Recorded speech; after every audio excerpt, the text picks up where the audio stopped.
원자력의 전문가 정금모 박사님이 예수님을 참 잘 믿었어요. 겸손하시고 우리 국내보다도 사실 해외에 더 알려진 과학자이신데 그는 그의 저서 내 이름이 참 이름 자체도 은혜스러워요.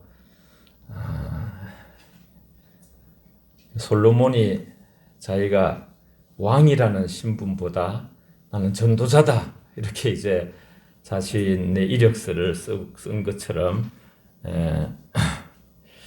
바울 사도도 주의 종 이렇게 그런 마음으로 그 제목이 나는 위대한 과학자보다 신실한 크리스천이 되고 싶다 그런 책의 제목인데요. 위대한 과학자보다 너무너무 위대한 저 세계에 빛나는 과학자하고 우리 나라의 위상을 높였지만 자기는 신실한 크리스찬이 되고 싶은 게 자기 소망이라는 그 마음을 책 제목에서 나타냈죠. 아들이 이름이 진우예요. 정진우. 10살에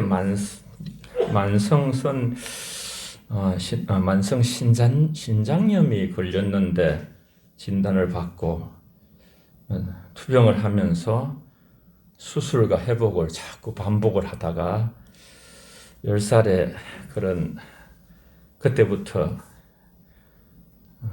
23년을 투병하고 36살 나이로 아들이 세상을 떠났어요. 아들의 투병 과정 속에서 정 박사는 자신의 믿음이 놀랍도록 성장했음을 책을 통해 고백하고 있어요. 아들과 이별 장면을 이렇게 기록하고 있어요. 우리는 진우가 천사처럼 밝은 표정으로 하나님 곁에 가는 것을 지켜보았다. 그래, 이젠 내 말처럼 천국으로 갔구나.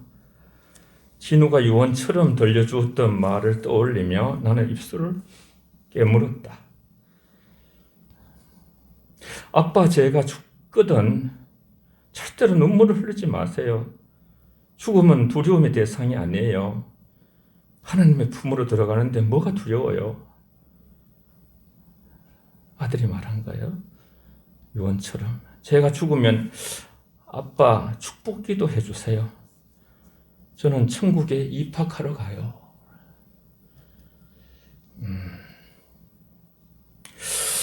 죽음은 천국 입학식으로 표현한 내 아들. 그래, 너는 하나님의 품에서 지금 우리를 내려다보고 있을 거야. 그러나 나는 자꾸만 눈물이 나는 것을 어떻게 하니? 너의 죽음을 어떻게 축복기도 할 수 있겠니? 이 아빠가 아직도 그 정도의 신앙, 그 믿음을 갖지 못한 것이 부끄럽구나. 내 아들아.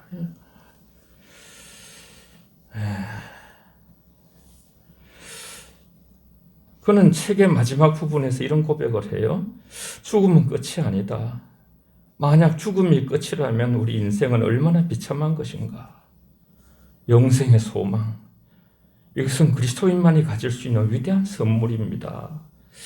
나는 믿습니다. 예수님이 나의 그리스도의 심을 그리고 우리 아들 진우의 생명을 거두어 가신 그분의 섭리와 사랑을 나는 믿습니다.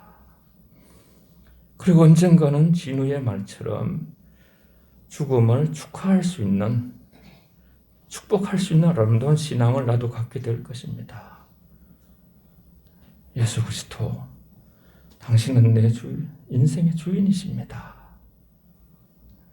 디모데후서 4장 18절에는 주께서 나를 모든 악한 일에서 건져내시고 또 그의 천국에 들어가도록 구원하시리니 그의 영광이 세세토록 있을지어다. 아멘. 아버지로서 아마 굉장히 겸손하게 그 순간에 어떤 손양원 목사님을 생각했던지 손양원 목사님이 두 아들을 죽인 자를 양자로 삼고 10가지 그 하나님 앞에 감사한 기도의 내용이 많이 회자돼서 돌아다니죠. 한 명도 대단한 건데 내 두 아들을 천국에 입성할 수 있도록 데려가신 하나님께 감사합니다. 기도했죠. 육신의 정이 너무 그래서 눈물을 흘리면서 아마 이 책을 쓰지 않았는가 그런 생각이 들어요.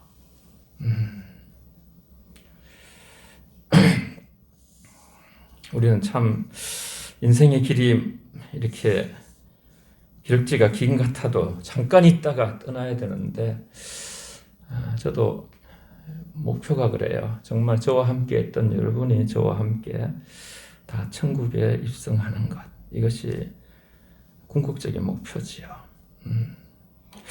주님 안에 들어와서 우리 자신의 정체성, 아이덴티티라 하죠. 그것을 분명하게 하는 것, 그것이 굉장히 중요해요. 우리 신앙을 점검하는 데 있어서. 오늘 밤에 불러도 내가 죽게로 갈 수 있는가?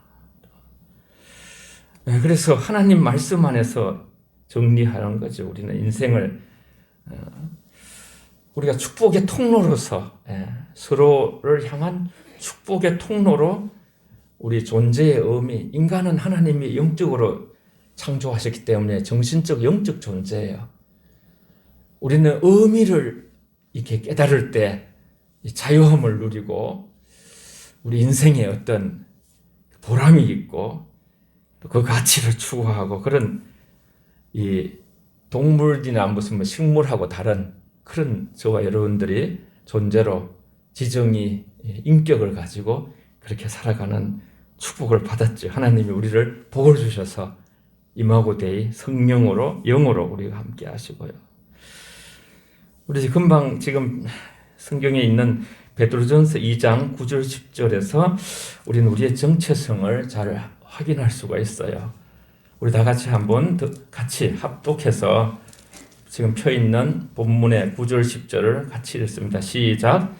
그러나 너희는 택하신 족속이요 왕 같은 제사장들이요 거룩한 나라요 그의 소유가 된 백성이니 이는 너희를 어두운 데서 불러내어 그의 기이한 빛에 들어가게 하신 이의 아름다운 덕을 선포하게 하려 하심이라. 너희가 전에는 백성이 아니더니 이제는 하나님의 백성이요 전에는 긍휼을 얻지 못하였더니 이제는 긍휼을 얻은 자니라. 아멘.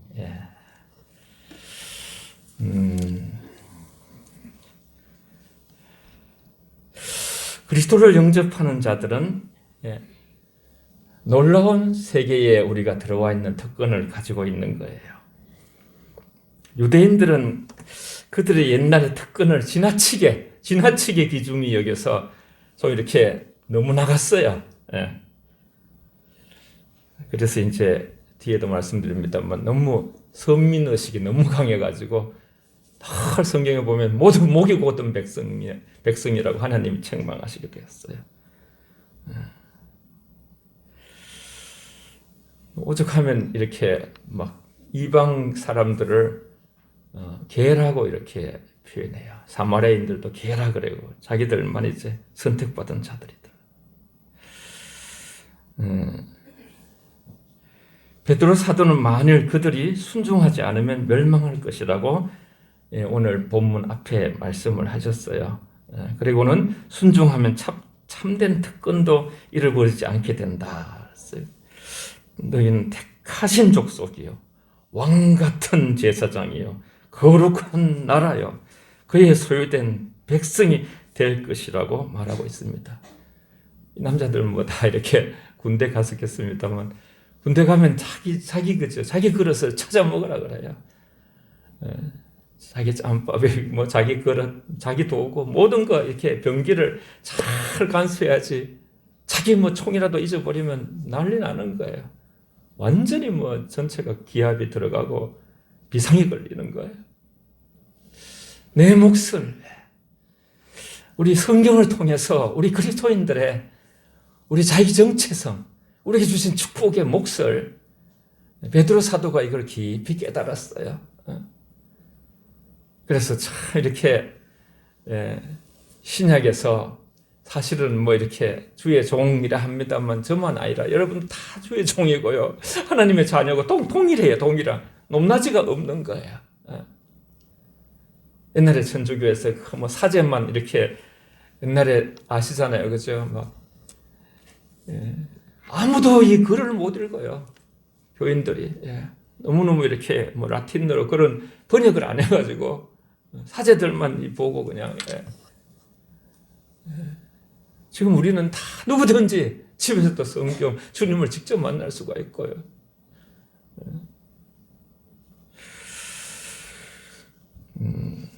모든 참된 그리스도인들은 택하신 족속.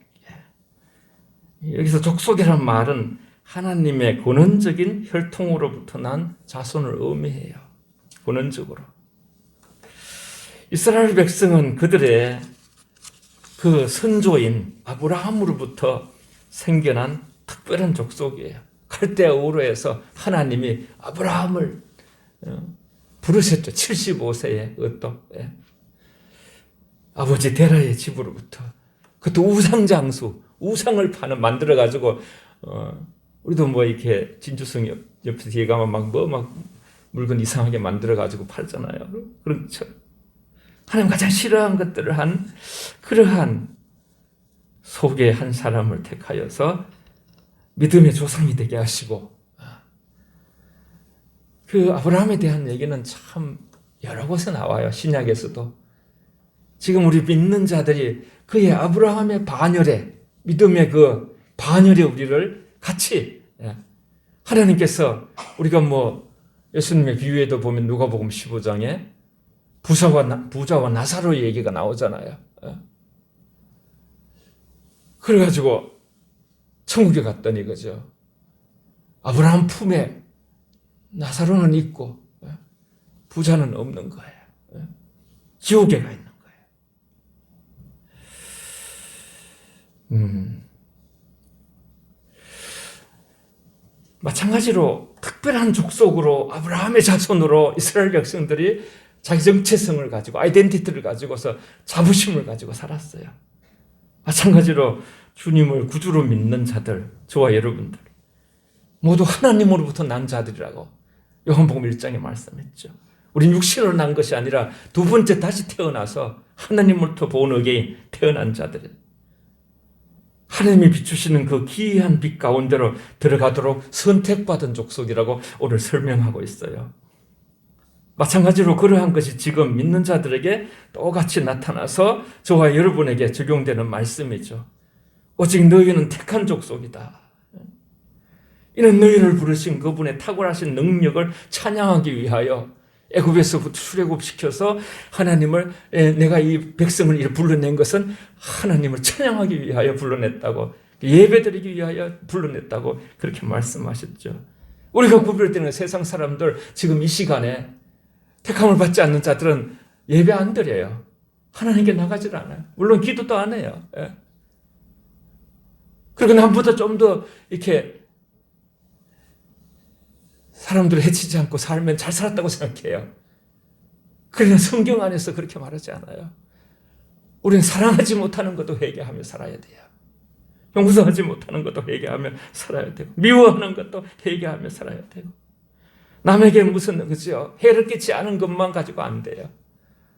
내가 너희를 사랑같이 너희도 사랑하라. 이렇게 훨씬 더 높은 차원의 축복을 우리에게 하고 계시는 것이죠.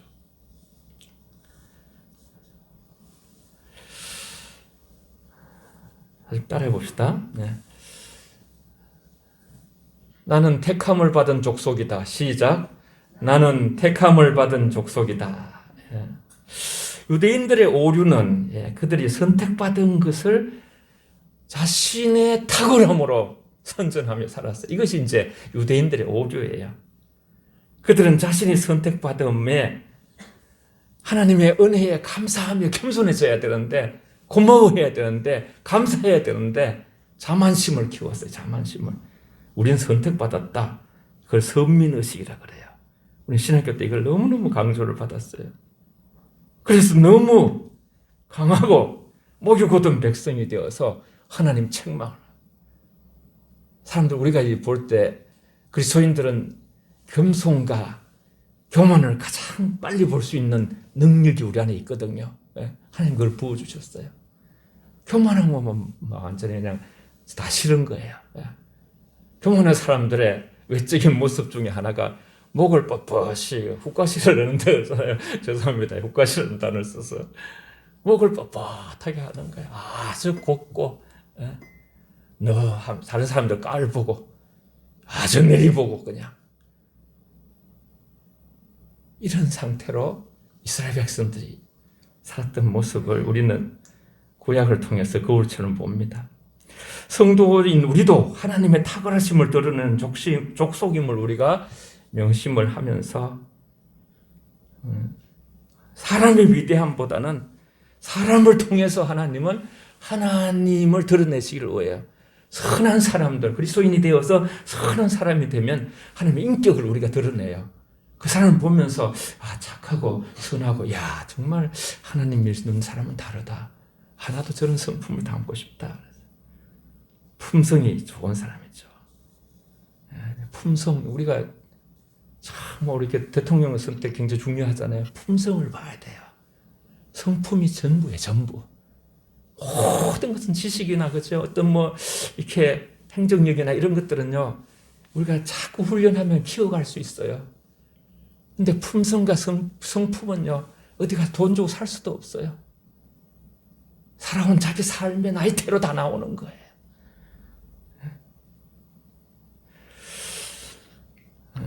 대통령만 아니라 우리 모두도 마찬가지. 우리 자녀들이 정말 주님의 온유하고 겸손한 사랑의 성품을 닮아가는 일에 목숨을 걸어야 돼요. 생을 걸어야 돼요. 모든 시간을 투자하면서 많은 사람들이 그것은 겉으로 금방 안 탓하니까 그 줄기를 붙들고 나가지를 못하는데 저와 여러분들이 주님을 정말 잘 믿어가면요.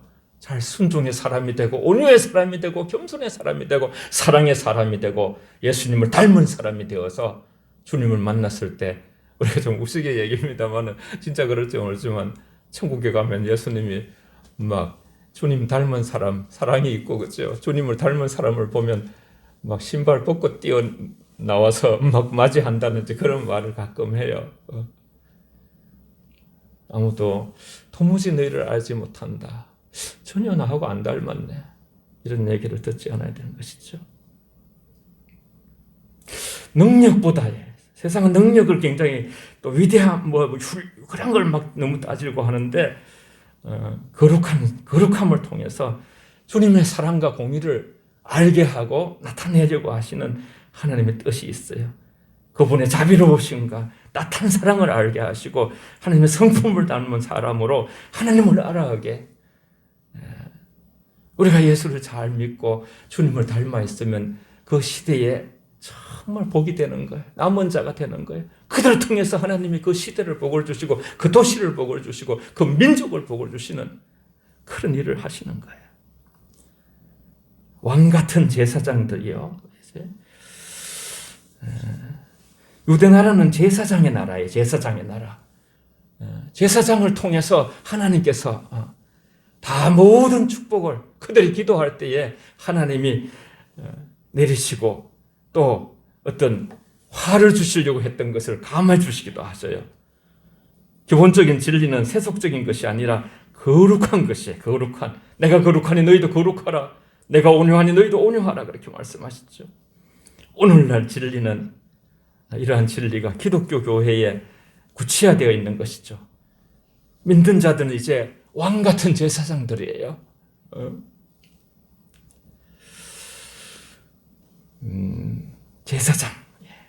제사장은 나라와 민족, 다른 이들을 중보하면서 축복하는 자리에 서 있는 사람이에요.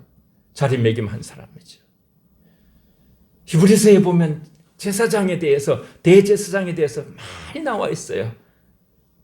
물론 그 표본은 예수 그리스도예요.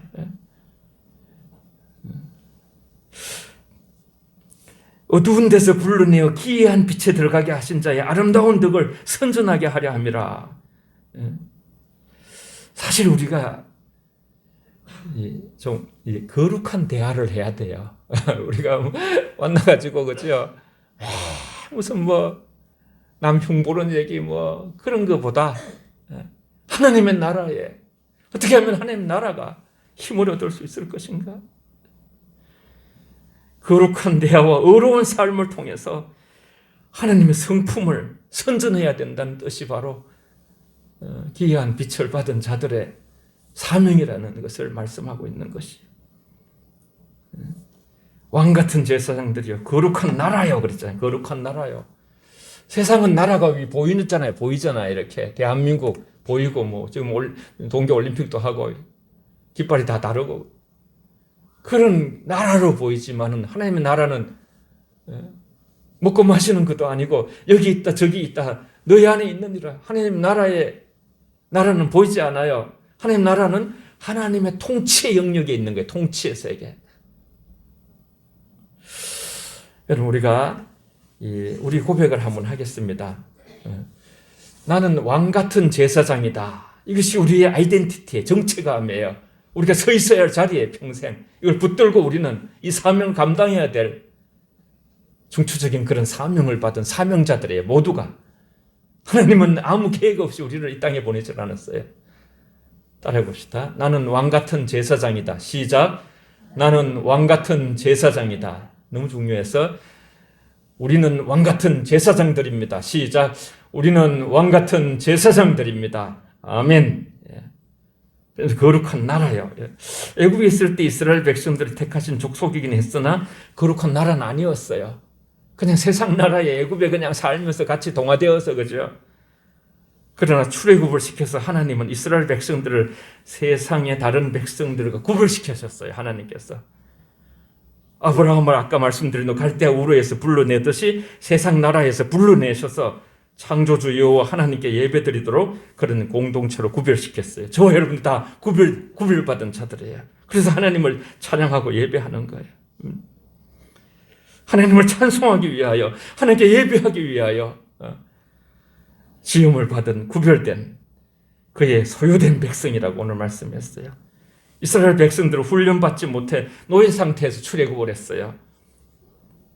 하지만 오랜 광야의 생활에서 연단을 받았어요. 십계명도 받았어요. 거기서. 그 후에 일부는 선조에게 하나님께서 약속해 주신 가나안 땅에 정착할 수가 있게 되었어요. 그 아브라함에게 다 약속한 땅이거든요. 그 땅이 오래전에 430년 전에. 저와 여러분도 주님께 대한 믿음을 갖게 되기까지는 참된 존재로 살아야 살 수 있다고 이제 말할 수가 없는 그런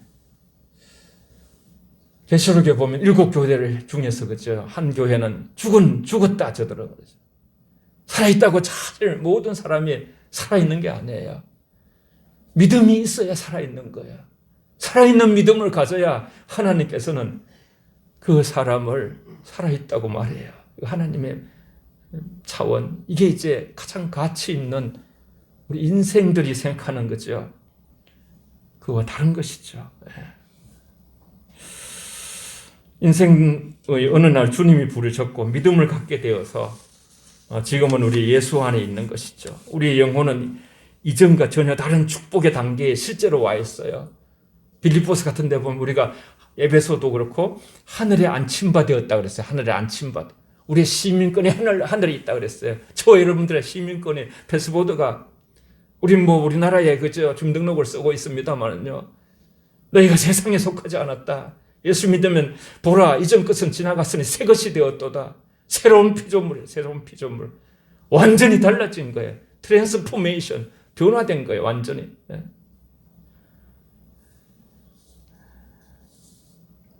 하나님의 아들 예수 그리스도와 연합되고 결합되어진 것이죠. 우리가 예수 그리스도와 연합되고 결합되어졌어요.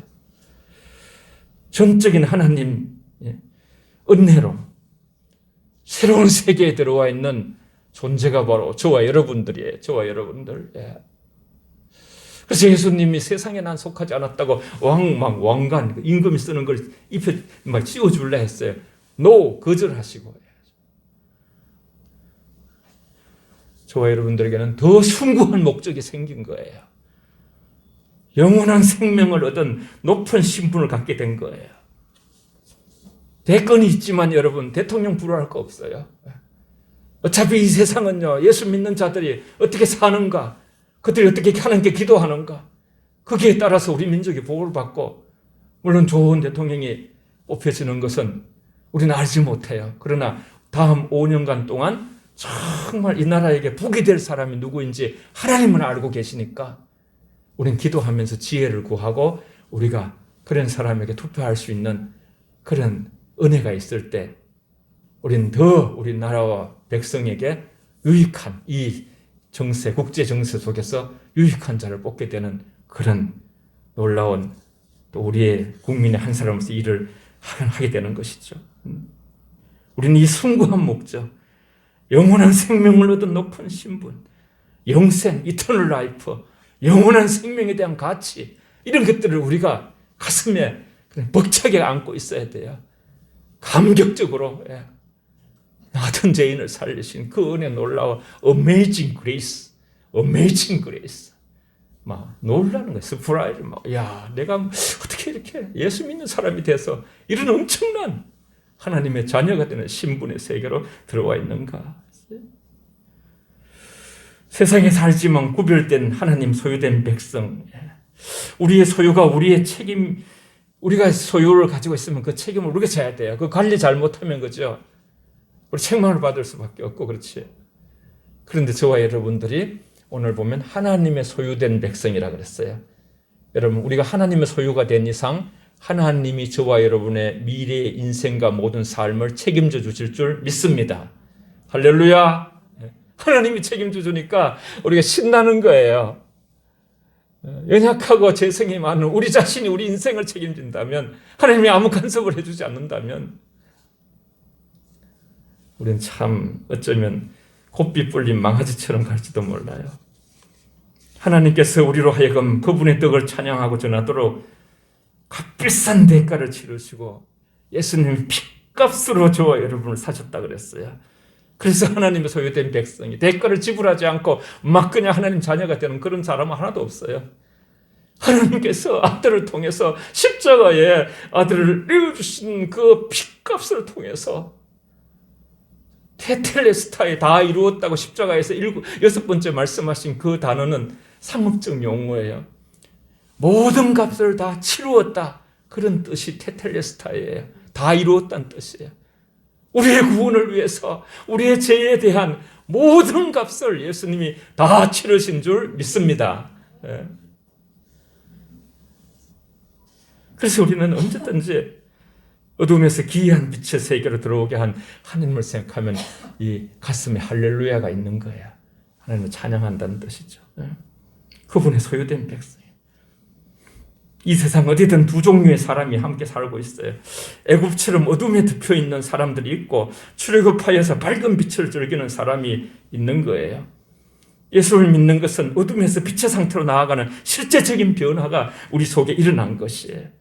세상은 어둠 가운데 있고 우리의 본성도 어둠의 존재입니다만, 그러나 어둠은 빛을 들어오지 못하게 하고 빛을 막고 진리를 막고, 예수님 늘 이제 곤욕을 당하시고 그런 일들을 이렇게 당하셨지만 이 세상은 계속 진리에 대해서 잘 믿고 정직하게 살고 여러분의 사회생활 속에서 그죠? 그렇게 정말로 신실한 신앙인으로 살 때 반드시 핍박을 받게 돼 있어요. 모두가 다 칭찬하면서 대단하다고 이렇게 하지 않아요. 왜냐하면 이 세상이 죄 가운데 놓여있기 때문에 그래요. 어떤 사람들은 오히려 죄와 같이 타협해주고 그냥 같이 나쁜 짓 하고 그죠? 그런 어떤 상황에 들어갈 때 오히려 좋아하는 그런, 그래서 로마서 1장에 보면 끼리끼리 그렇게 나와요. 그렇죠? 하나님의 사형에 처한다고 알면서도 1장 31절 끝에 보면요. 저들이 서로가 그냥 짝짝꿍 하는 거예요. 영적인 것에 대한 참된 깨달음은 소경에서 눈을 뜨게 하는 것이죠. 인생에 가장 무섭고 두려운 불행한 것이 뭐냐 하면요. 영적인, 우리가 소경 상태로 그냥 살아가는 거예요. 그것이 가장, 우리 자녀들이 영적인 소경이 되어 있을 때, 가족들이, 그것이 우리의 아픔인 것이죠. 이런 진리의 빛, 영적인 삶, 영혼 자체를 잃어버린 그런 삶으로 이 땅에서 무지하게 하나님을 알지도 못하고 살아가는 그런 삶을 의미하는 것이죠. 어두움은 그 자체가 죄일 뿐 아니라 모든 죄를 불러일으키는, 그리고 은폐시키는, 제가 이 세상에 무슨 것을 남에게 뭐 잘못해가지고 그런 것만 죄가 아니에요. 인간 속에 있는 죄성.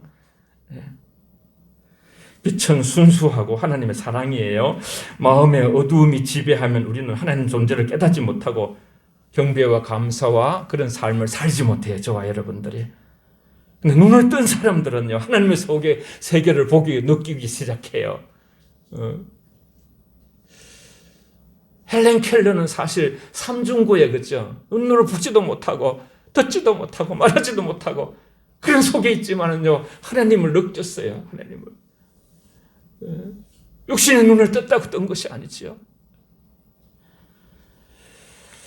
육신의 눈으로 못 보는 것보다 영적인 시력이 없는 것이 하나님 보시기에 더 비참하다는 상태를 성경은 진단하고 있는 것이죠. 행복한 사람들은 빛 가운데 있는 것을 기뻐하지만 진리 안에 자유를 누리고 그렇게 맛보지 못한 사람들은 어둠을 사랑하게 돼 있어요. 어둠을 좋아하게 돼 있어요.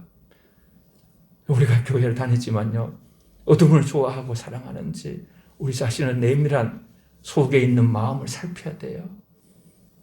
하나님이 무엇을 기뻐하는 것인지 로마서 12장에 보면 그것을 분별하라 그랬어요. 분별하라.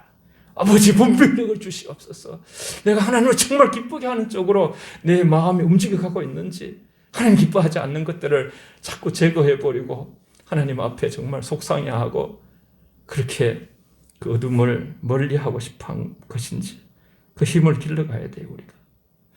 인간은 영적인 어둠 가운데 있는 한 이미 화해하신 하나님 그분 안에 있을 때에만 그분이 허락하신 빛 가운데 살면서 참 만족을 느끼고 행복할 수 있도록 지음을 받았어요. 우리의 지음받은 존재의 그 깊은 하나님의 디자인, 그거를 우리가 알아야 돼요. 하나님은 하나님 자녀들이 진리 안에 있을 때 참된 행복을 맛보며 살도록 그렇게 우리를 지으시고 또 지금도 원하고 계셔요. 기이한 빛 세계로 표현하신 것이죠. 빛의 근원이 바로 기이함. 이 기이함은 하나님이 근원이에요. 하나님이 바로 빛의 기이한 근원이 되는 것이죠. 참된 사랑이 하나님으로부터 오는 그 빛은 하나님으로부터 주어지고 이 세계상 어디에서도 없는, 이건 돈을 잘 사고 살 수도 없어요.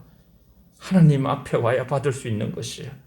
그래서 바울 사도가 300번씩이나 예수 안에, 가끔씩 제가 이제 그 엔토 크리스토스, 또 in Jesus Christ, 예수 안에를 300번씩 외쳤어요. 예수 안에는 사실 빛 안에예요. 빛 안에. 예수 안에는 사랑 안에예요. 사랑 안에. 빛 안에 거하는 그 너무너무 고통과 어려움을 겪었지만 사도 바울이 너무 행복한 사람이, 천상의 그 행복을 완전히 만끽하며 누린 사람이 사도 바울이에요. 영적으로 본다면 가장 부유한 자예요. 하나님으로. 이 기이한 빛은 하나님의 아들 예수 그리스도 통해서 나타나죠. 어둠 가운데 빛으로 오셨다 그랬어요. 예수님은. 그분은 영인, 성령의 신령한 능력에 의해서 그분의 지혜 안에 믿음이 있는 사람들에게 이 귀한 빛을 계속 부어주셔요. 그러면 우리는 점점 더 마음이 청결하게 돼요.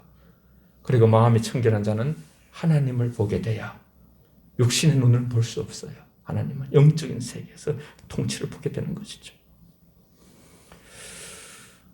이러한 우리의 마음의 이 중심을 오늘 딱 갖고요, 우리 잠깐 구약 말씀 볼게요. 같이 한번 가보겠습니다. 민수기. 이건 그냥 금방 말씀하셔도 금방 우리가 이게 구약의 축도예요. 신약의 축도는 고린도후서 13장 13절인데 한번 제가요, 우리 22절 23절 읽을게요. 여호와께서 모세에게 말씀하여 이르시되 아론과 그의 아들들에게 말하여 이르기를 너희는 이스라엘 자손을 위하여 이렇게 축복하여 이르되. 그랬어요. 구약에서는 여러분 구별됐어요. 대제사장이 있고 아론과 또 그것이 계속 이렇게 세습이 됐어요. 아들들에게. 아들들이 제대로 못해가지고 죽었죠. 두 아들이나 죽었어요.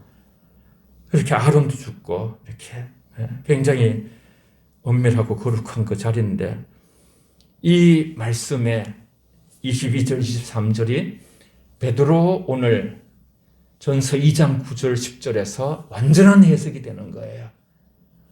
왕같은 제사장이 바로 이때는 구별돼서 그 아론의 그 족속이 아니고서는 거기에 그 세습된 것이 아니고서는 탈 수가 없어요. 일반 사람들은 할 수가 없어요. 그런데 이제는 모두가 그리스도인들이 제사장. 그들은 어떤 삶을 살아야 되는가? 24절부터 27절까지 이렇게 축복하라. 이렇게 축복하라. 저와 여러분들의 자리매김 정체성은 세상을 축복하고 교회를 축복하고 이웃을 축복하고 이 세상 열방을 축복하는 거예요. 24절에서 27절까지 같이 읽습니다. 시작. 여호와는 내게 복을 주시고 너희를 지키기를 원하며 여호와는 그의 얼굴을 내게 비추어 은혜 베푸시기를 원하며 여호와는 그의 얼굴을 내게로 향하여 드사 평강 주시기를 원하노라 할지니라 하라. 그들이 이같이 내 이름으로 이스라엘 자손에게 축복할지니 내가 그들에게 복을 주리라. 아멘. 신약으로 이것을 완전한 복음으로 하면 27절이 이렇게 되는 거예요. 모든 성도들이 이같이 예수 그리스도의 이름으로 모든 백성들을 축복할지니 그러면 그때에 내가 너희들이 축복하는 모든 그 대상을 향해서 복을 내리리라. 그런 말씀, 복을 내리리라. 여호와 이름으로 엄숙하게 백성을 축복하는 일을 명령받습니다. 제사장은 권위를 지닌 자로서 손을 들어 얼굴을 백성에게 향하고 축복을 기원하는 것입니다. 마치 축도하듯이. 이것이 교회 목회자에게만 국한되는 게 아니에요. 여러분들 얼마든지 자녀들을 향해서 축복할 수 있고 서로를 향해서 축복할 수 있는 거예요. 복을 주시려고 세상에 오신 그리스도의 사명, 그것을 나타내는 거예요. 아론이 말하지만, 아론의 아들들을 얘기하고 있지만, 베드로를 말하지만 이 모든 것의 근원의 중심에 그리스도가 있는 거예요. 하나님이 그리스도를 이 땅에 보내셔가지고 이 하나님을 믿는 백성들을 축복하기 위해서 그렇게 우리를 보내시고 그들의 축복을 받았을 때에 또 그 시대가 복을 받는, 하나님께서는 제사장들의 축복하는 형식을 제시해 주신 것이죠. 여호와는 내게 복을 주시고, 하나님의 은혜가 축복의 가장 중요한 요소예요.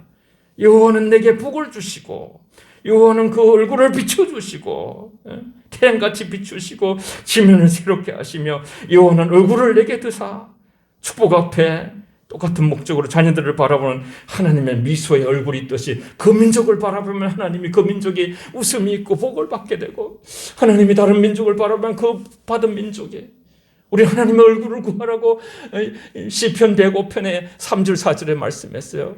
항상 그의 능력을 구할지어다. 주님을 구하는 자는 마음이 즐거울지로다. 그의 얼굴을 항상 구하라고 그랬습니다. 하나님의 얼굴을 비춰주셔야 돼요. 그리고는 너희를 지키시기를 원하며, 악으로부터 보호해요. 있다는 거죠. 재성과 악한 사단이 계속 같이 있기 때문에 너희를 지키기를 원하며, 제 용서, 은혜 베푸시기를 원하며, 이때 자비를 베푸시기를 원하며 그런 뜻을 가지고 있어요. 평강 주시기를 원하노라. 완전한 행복을 말하는 거예요. 평강, 샬롬의 세계. 어떤 인생이 어떤 거죠. 무슨 이런 일이 있을 때 저런 일이 있을 때 그런 거 구분하지 않아요. 어떤 상황과 모든 것을 다 뛰어넘어서, 공간과 시공간을 뛰어넘어서 하나님의 평강이 성령 안에서 의와 희락과 평강이 넘치는, 하나님 여기서 이 축복을 확정하시고 인준하실 것을 약속하시면서 이같이 내 이름으로 이스라엘 자손에게 축복할지니, 우리의 영적 신분을 말하는 거죠. 정체성을 말하는 것이죠. 모두 우리는 왕같은 제사장이기 때문에 나라와 민족과 도시와 세계 열방과 선교사들과 이 지구촌을 가슴에 끌어안고 축복하는 삶을 살아야 된다는 사명이죠. 다른 사람을 축복할 수 있는 은혜를 주신 것에 너무너무 감사해요. 정말로. 따라해 보겠습니다. 따라하고 한번 기도하겠습니다. 나는 다른 사람을 축복하며 사는 사람이다. 시작. 나는 다른 사람을 축복하며 사는 사람이다. 아멘. 함께 배운 대로 기도하겠습니다.